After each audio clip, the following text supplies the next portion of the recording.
This is Pet Life Radio. Let's talk pets. The views expressed by guests on this program do not necessarily represent the views of the host or owners of the Doggy Diva show and do not necessarily constitute endorsement of products. Medical information discussed by guests on this program are those of the guests and is only for informational purposes and should not replace medical advice by your local veterinarian professional. Hi, this is Susan Marie from the Doggy Diva Show. This week, the importance of spay and neuter, and an award-winning author and pet fashionista. That's what's on our show this week. Let's get started. Hey, did you hear that? What is that? It's the bark heard round the world. The Doggy Diva Show. Here's national award-winning author and animal advocate, Susan Marie.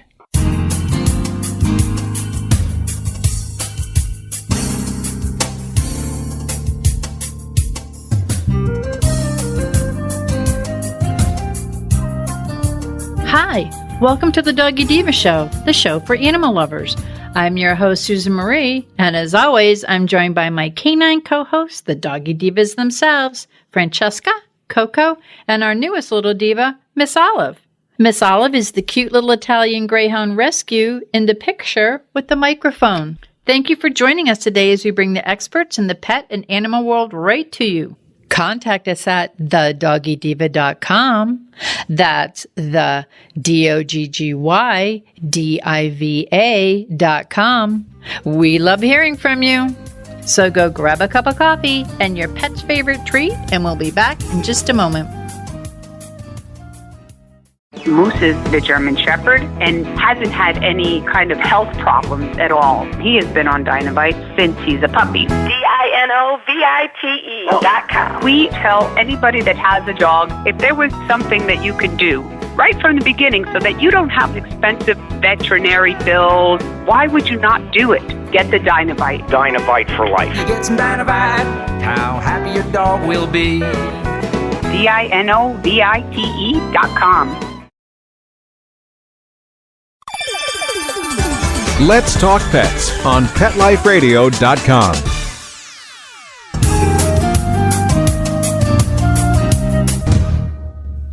Welcome back, everyone, to the Doggy Diva Show. I'm here with Monica Leighton, president of Professional Pet Sitting, and with a lot of dogs being adopted, and we kind of have the pandemic puppies, everyone's getting new forever friends into their homes. But one of the things I think that people need to realize is the importance of spay and neuter as all this is going on. Monica, can you share that with us? Absolutely. So, as a nation, I think we all know the importance of spaying and neutering for the pet population. Especially, our dogs and our cats. There's so many pets in shelters still, and just to control population, spaying and neutering is 100%, a top thing that you should do anytime you have a pet. But I wanted to talk about some of the health benefits that people aren't always as aware of. So one of the things out there is I know we hear a lot in the veterinary office is how early should I be spaying and neutering my pet? How, is it better for them? People come in and say, well, I heard it's better to go through their first seed cycle first, or I heard we shouldn't do it until they're a year old, or I heard that we should do it right away. There's just so many, differing opinions and, information out there. So it's hard for pet owners to always, know when is the best time and what some of the effects are for, doing, the spay and neuter and the time frame around it. So I wanted to kind of touch on a couple of those facts. So the first one to start out with is when it comes to spaying and neutering, it all goes back to, and what I see, to easily explain it to people is, that all of our pets are not created equal. So just like when our pets are aging, size has a big aspect to do with their aging process. So, for example, our larger breeds are going to age a little faster and not be with us as long as some of our smaller breeds. And so there's kind of differences out there when it comes to spaying and neutering based on what pet you have and based on the sizing of the pet. So in a typical fashion as far as spaying and neutering for, a smaller to medium-sized pet. One thing that's very important to know about spaying and neutering is pets that are not spayed and neutered at a young age have higher chances of getting mammary cancer and testicular cancer later in life. So if you, in those small to medium breeds, if you can spay or neuter them prior to a year of age, you can almost cut back their chances of getting mammary gland masses, mammary cancer, testicular masses, and tumors by almost 100%. Those pets that are spayed later in life, oftentimes, even after they've been spayed, sometimes they come in and they're spayed at 4 or 5 years old. But by 7 or 8, they're getting mammary, tumors. And you think, oh my gosh, but she's spayed. Well, it's because she was not always spayed at that younger age. And, those cells were in there. They've grown, they've matured. So by spaying them by under a year of life, you're almost cutting that down by almost 100%. If you spay or neuter those smaller to medium breeds by 2 years old, you cut it down by not quite 50%. After that, all bets are off because, again, they have the hormones in there, which causes cell change and things of that nature. Another thing that can happen with any breed that if you are not keeping your pet intact for breeding purposes, then you always want to spay or neuter them. Simply because they have hormones going through the body, they're going through heat cycles, they're being attracted, if it's a male, they're being, testicular levels, testosterone levels are high, they're being attracted to females in the area. That can lead to, running and escaping, dogs being hit by cars. There's a lot of things out there, but also you get a lot of, especially in females, a lot of health issues that way. So you get into false pregnancies. You get into milk duct, like mastitis, cloggages in the ducts. You can get into pyometras, which is an infected uterus. And these can become some very serious surgical issues that can sometimes be fatal. And it's simply because the pet, was having issues with the developmental tract and the hormone levels and things of that nature. And if they're not being bred, it's, there's no reason not to spay them or neuter them to stop those medical issues from arriving. Now, in our giant breeds, so some of our really big breeds, like our Danes and our Mastiffs, there have been a lot of studies that have shown that if you are spaying them and neutering them early in age, they've done some studies that have actually shown that it can increase their signs of getting lymphoma later in life. And that is it's something that they're researching and doing more, information on now. It can also make them not as large. So if you have one of those larger breeds dogs and you're looking to get them big, like you want that really big sizing, they say by doing early spay neuter, that can affect that as well. And again, it's a research issue right now. It's, you'll get different doctors with different opinions. So always talk to your veterinarian, but that is something to keep in mind with some of your larger breeds, your real big guys like your Danes and your Mastiffs. To look at in some of those big, breed dogs is one, you can have the issue of the mammary issues if they're not done by a year, but then you want to look at the size as well. So in our office, we usually recommend, you getting close to that year mark and then doing them later, maybe, 11 months of age. Where some of our smaller guys, as long as they're an appropriate weight for safety, we usually recommend, around the 4 to 5 month age range, simply because you get them before they go into their first heat cycle. So again, talk to your veterinarian, but I know there's a lot of, things out there that, give differing opinions. So definitely know that when to spay or neuter your pet can have to do with more than just age.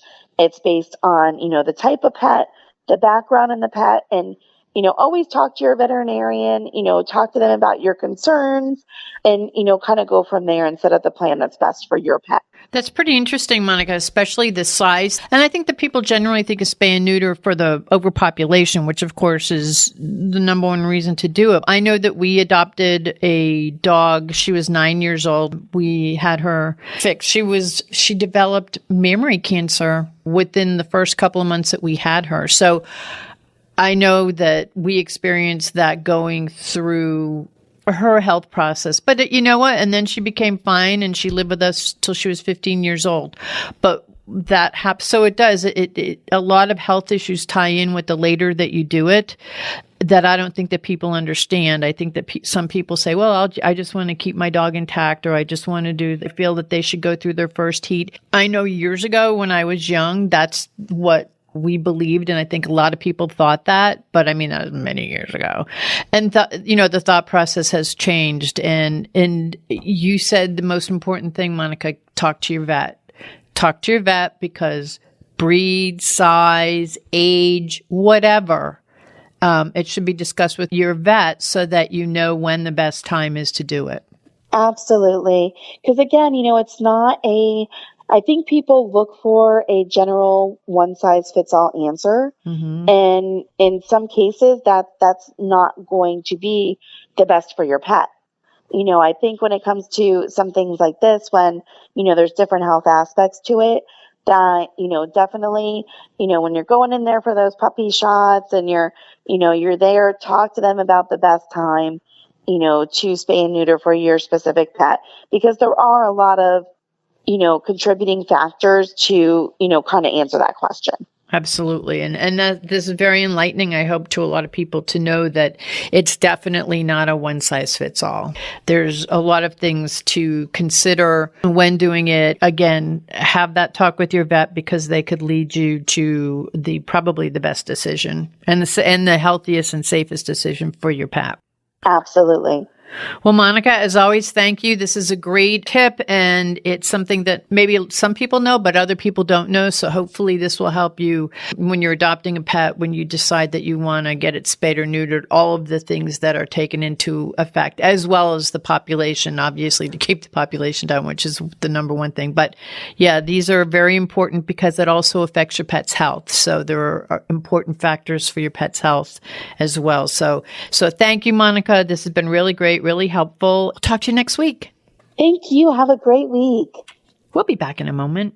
Hello, everyone. Susan Marie and Miss Olive here to announce the release of the second book in the Doggy Diva Diaries series, Miss Olive Finds Her Forever Friends, a story about Miss Olive's encounters with bullying at a dog park and how she learns a life lesson. Please check out the original award-winning book, Miss Olive Finds Her Forever Home, which is a story about adoption and rescue. Both books are available at Amazon.com and BarnesandNoble.com, and please visit thedoggydiva.com for more information. Thank you, everyone. Coming up, do you have an interest in pet fashion? We have a resource. Help your dog from the inside out with Caniotic Daily Probiotic for Dogs. Caniotic's superior and exclusive technology makes it the only dog probiotic from the dog for the dog. Your dog's gastrointestinal tract is important to their well-being, and a daily dose of Caniotic is one easy way you can support it. Caniotic, Caniotic, is available on Chewy.com. Add it to your cart today and give it a try. Let's talk pets. Let's talk pets On Pet Life Radio. Pet Life Radio. PetLifeRadio.com.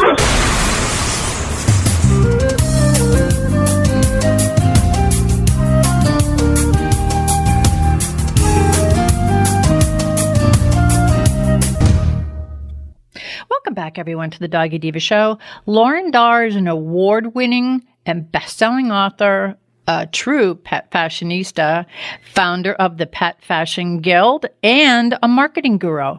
Laurren has been named a Power Woman by Fidos of Reality blog, and in the Pet Industry Woman of the Year, she was a finalist, and Pet Age named her a Woman of Influence. So we are so happy to welcome back to the show Miss Owl's favorite go-to pet fashionista, Laurren Darr. Hey, Laurren, welcome back to the Doggy Diva Show. Hey, thanks for having me. I'm always having a good time when I'm on your show. We love having you on. And now for those listeners who may not be familiar with you and all that you do in the pet business industry and the publishing world, can you just share a little bit about yourself and how you got started in writing in the pet business and publishing books? Sure.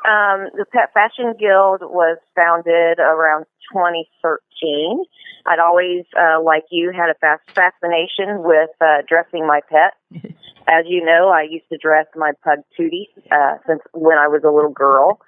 And just, somehow kind of turned that into, I guess, a profession later in life. And a lot of the books that we write through Les Paul Press actually support the Pet Fashion Guild with educational books about pet fashion. But I also, in my spare time, write about any pugs that I've had in my lifetime and just kind of tell their fun and funny stories. Well, now you have this amazing marketing background, which is how I originally started to follow you, and because it's been years.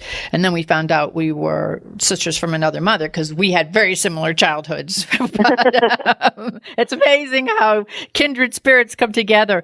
But how did that background help you going into the pet fashion industry? Because you have a lot of marketing background and you actually help people such as myself and other people in the pet business to succeed, and you have great tips and great information. But I think it's from I'll call it your prior life in marketing. Yes, I think it's been extremely helpful because that was my quote-unquote day job for many, many years. And I went through the program at FIP, and they teach you a lot of the creative side of things and how to produce and those types of things. But what I found is many of the people that go into pet fashion, really, they start just dressing their own dogs and sewing their own costumes or outfits or things like that. And when it starts to balloon into a business, they'll a lot of times start out on Etsy and things start to pick up. They really don't have that background in marketing. And so I have been able to help a lot of pet fashion designers with their marketing so that they can even a lot of times quit their day jobs and go into pet fashion full time. And the things that I produce, like the books and those types of things, are really to be educational and or helpful, so that it's kind of a how-to book or just a guide or a planner. Hitting on that, can you tell us a little bit about the books that I love? Well, I love all your books. I love your children's book. You do great children's books. But for the pet fashion industry, you did a phenomenal book. It's absolutely gorgeous. The Pet Fashion Industry Patterns. And then from there, you went into the Dog Breeds Pet Fashion Illustration Encyclopedias, which the way you did that was genius. And also you had a coloring book, kind of encourages the person to actually take what they see to the page. So can you just tell us a little bit about that, what your inspiration was and actually your execution on that? Because you started with the Pet Fashion Industry Patterns and then took it into the Dog Breeds, which was specific to Dog Breeds Pet Fashion Illustration Encyclopedia. Yes. Well, Pet Fashion Industry Patterns, I accumulated just trends that I would watch over a number of years, probably 3 or 4 years worth of notes. I would see something and I would think, oh, well, that's really very interesting. That looks like something that could be a trend, and that's something that a pet fashion designer could probably capitalize on. For example, making designs for bigger dogs or for cats or smaller pets, instead of just what a lot of people visualize as the typical little dog going down the runway with a very glam and glitzy kind of thing on, or something very practical. So I had all of these notes that I had thrown into a folder over a several years period of time, and when it got really, really wrinkled and dog-eared, I thought, oh, I ought to put this in a book and have this information be useful to people. And so that's how the Pet Fashion Industry Patterns book came about.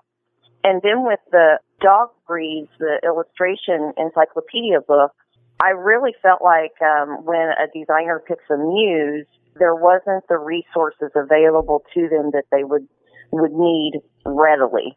And a lot of it came out from my classes at FIT, because when you're in a class, they'll say, okay, pick a breed and design around that breed, kind of as a start. And then they'll say, go research all of the different poses for the dog, and you have to research what kind of coat do they have, and all of the things that would go into considerations for fabrics and how you would design it from a practical perspective. How does the dog move and those kinds of things.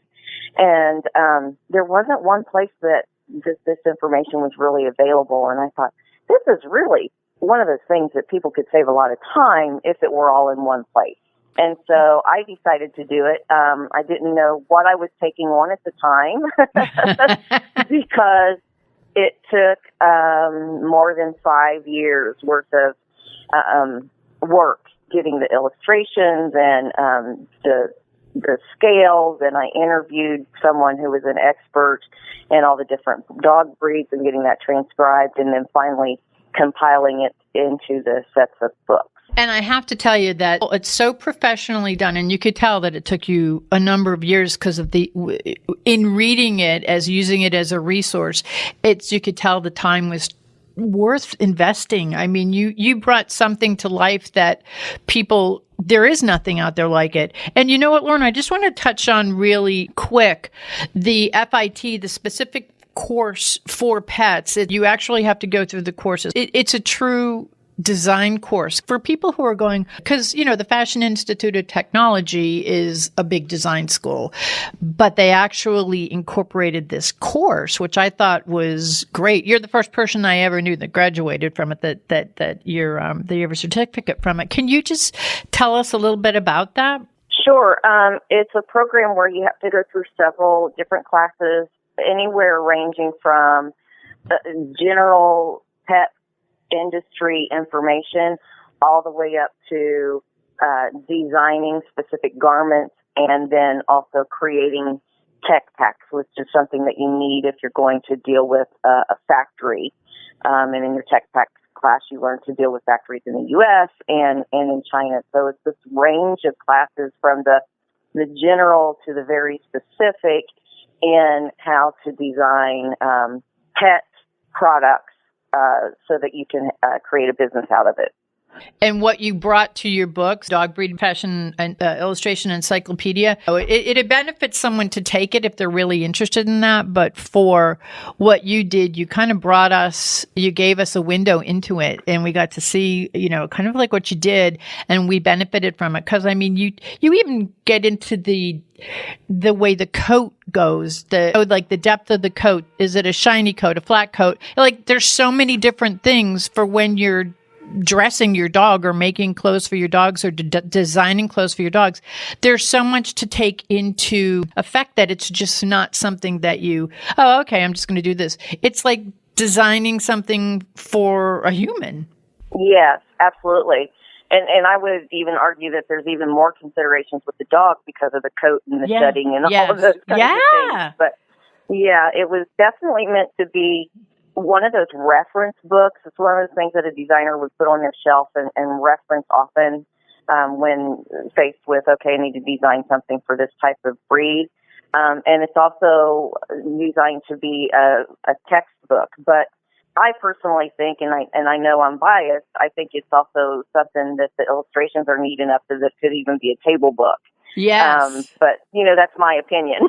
I always told you I felt those would be beautiful table books, coffee table books, and the pet fashion industry patterns. I can see somebody who has a business that would have those out there, just especially in the pet industry, because these are definitely coffee table books. They're of great quality and they're bound beautifully. The artwork's beautiful. And also I could see someone who's in the industry having all those encyclopedias because each one is for a different size and breed. So it's amazing. And I'm very proud to have had you on the show when they all came out. And I want to let people know about it now because there's a lot of people working from home and they may want to repurpose their career, maybe go in a different direction, or maybe someone who is looking to do something in the pet industry may say, oh my gosh, I could sew, or let me look into that and see what I could do, or I could design, or this would interest me. These books are available for people to use as a resource and a tool.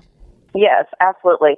And especially in the time that we're living in. I heard a figure on the television the other day, and I could have the number wrong, but I think we've lost 800,000 women from the workforce because they had to stay home with their children and things like that. Well, typically, not to be stereotypical, but typically a lot of the people that go into the designing for the dogs and things like that are women. Mm-hmm. And they might be in a situation where they're looking for, how can I start making an income from home while I'm also taking care of my kids and my family and things like that? So it would definitely be a prime time for people to explore those options. And even if they're not in a situation where they're forced into a situation like that, I think a lot of people have been rethinking, what do I enjoy in life?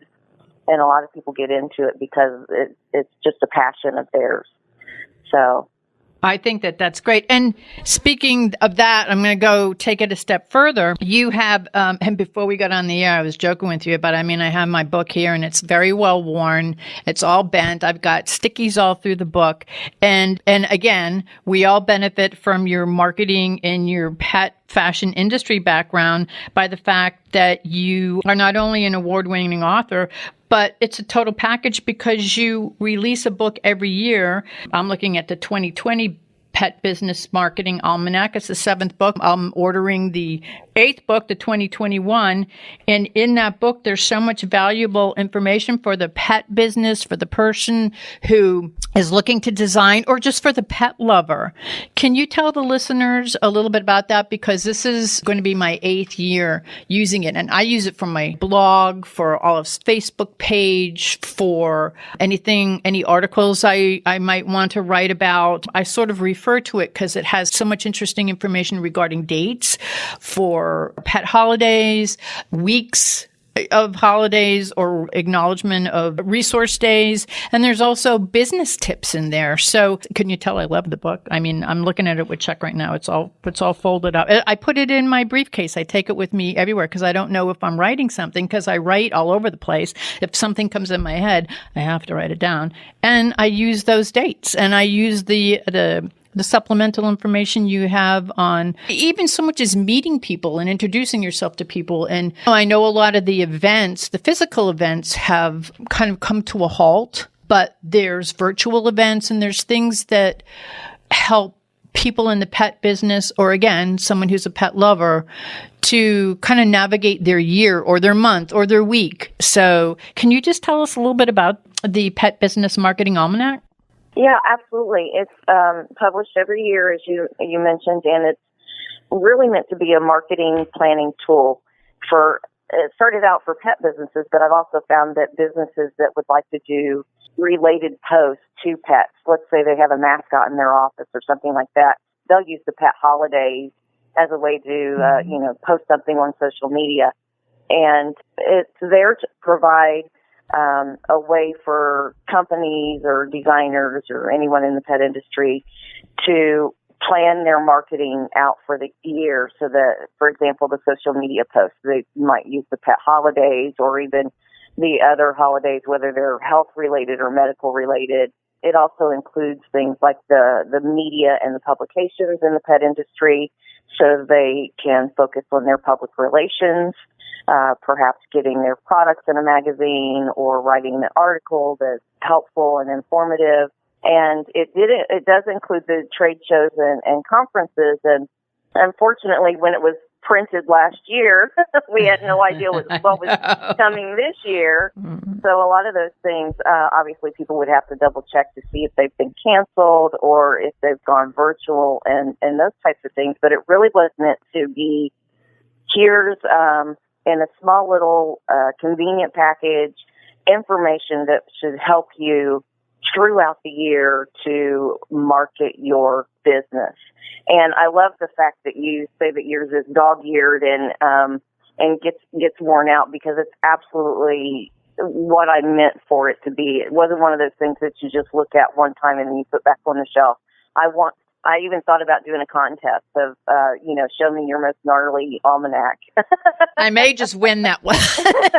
Because I really wanted it to be used in that way and referenced often. Well, I could tell you this, that I use it. I love it. And as I told you, for Olive's Facebook page, what we do is we try to keep the, listeners to the show and also the people on her friends on Facebook abreast of what the holidays that are coming up, things that we should be recognizing, things that people may not have the accessibility to know about that we have through your book. That's why I say pet lovers love it too, as well as people in the pet industry. So I just want everyone to know that we love it so much, Olive and I, that we have selected it to be one of Miss Olive's favorite things. It'll be in the January issue of Suncoast Pet Magazine, because I believe everybody who's a pet lover and who also is in the pet industry, or maybe looking to get into the pet industry, or wanting to learn some marketing skills, or so much. There's just so much available for you there that Laurren brings to us. It's kind of like having a little mentor sitting on your shoulder, or in my case, in my briefcase, and that we've chosen it as Miss Olive's favorite thing for the January edition of Suncoast Pet Magazine. So we believe in this, and I love having you on every year just to talk about this, because I think it's so important to people to use this as their support and a tool in their businesses, or just in their personal lives. It's evolved so much from when you started it to now. Done it so good. You could tell you put a lot of time and a lot of work into it, so that those of us who use it, we truly benefit from it. Well, good. I appreciate so much your support, and you and Olive including it in the favorite things. I can't tell you how much that really, truly means to me.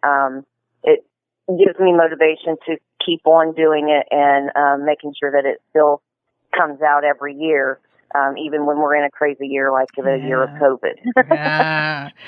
Yeah, that's true. Oh, new normal. And it's interesting, because for us, we do around the holidays, and we start around with the blessing of the animals in October and go straight through to Valentine's Day. We have events that Olive hosts throughout the year. We've been doing it for years and years and years. And of course, everything's been sidelined for a while now. And I understand that for 2021, we're hoping it gets back to normal, because I know that people look forward to that type of thing. That's the aspect of what we deal with. But I mean, there's also so much that that people in the industry are dealing with. So that's why I really like what you do, because you support us. You're kind of like I said, a little mentor of our own. And speaking of mentor of our own, I love all your books. And for those of you out there, to be totally transparent, Laurren is also a children's book author, and she has the most adorable books, and I love all of them, but my favorite is, of course, Lipstick on a Pug, which you won the Dog Writers Association of America. It's the Maxwell Medal. I mean, it's such a great book, and it's actually the book that when I read it, I said, oh my gosh, she had my life as a child. And that's when we discovered that we were sisters from another mother. So could you just talk just a little bit about that, and maybe where the listeners could also go to check out that book and all of your other books? You have beautiful books, and there's always like a little pug, because you're a pug girl. So there's always a little something about a pug. Yeah, absolutely. Lipstick on a Pug is the story of my first rescue pug, before we really used the term rescue, because I'm that age, and I'm not going to say what age that is. And, never. Our secret. And I would dress her up and push her around in a cart through the neighborhood, and even took my grandmother's lipstick and clip earrings and put them on her. She was truly the love of my life. At that age. And so that is the story in a nutshell of about Lipstick and a Pug.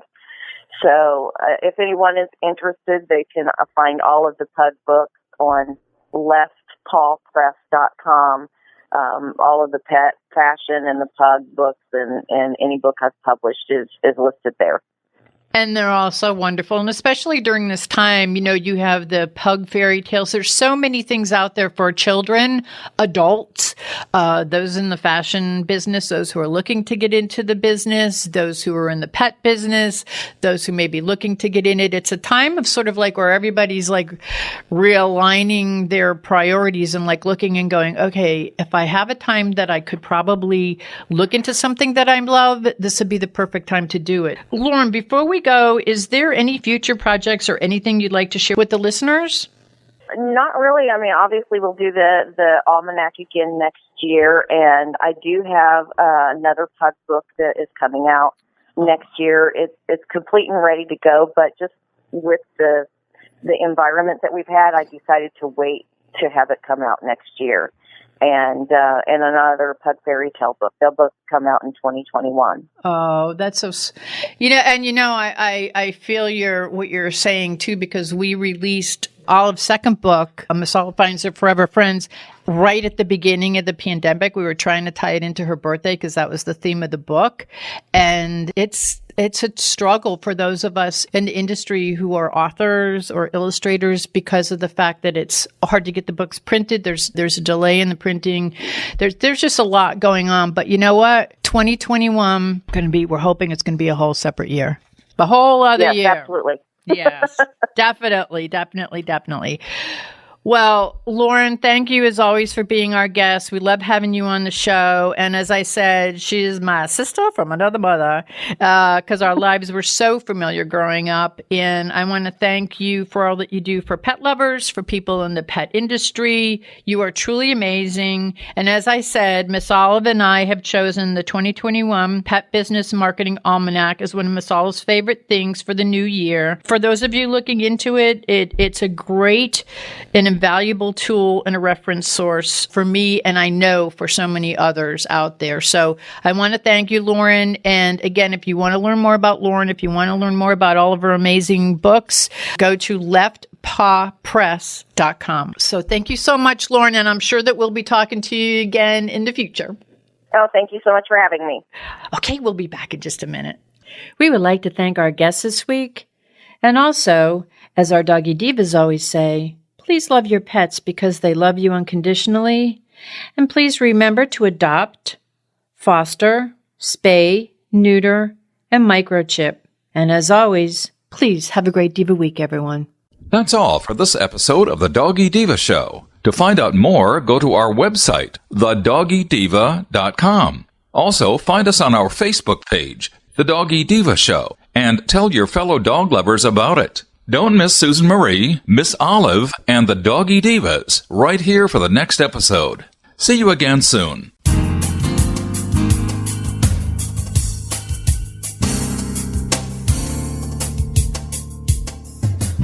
Let's Talk Pets, every week on demand, only on PetLifeRadio.com.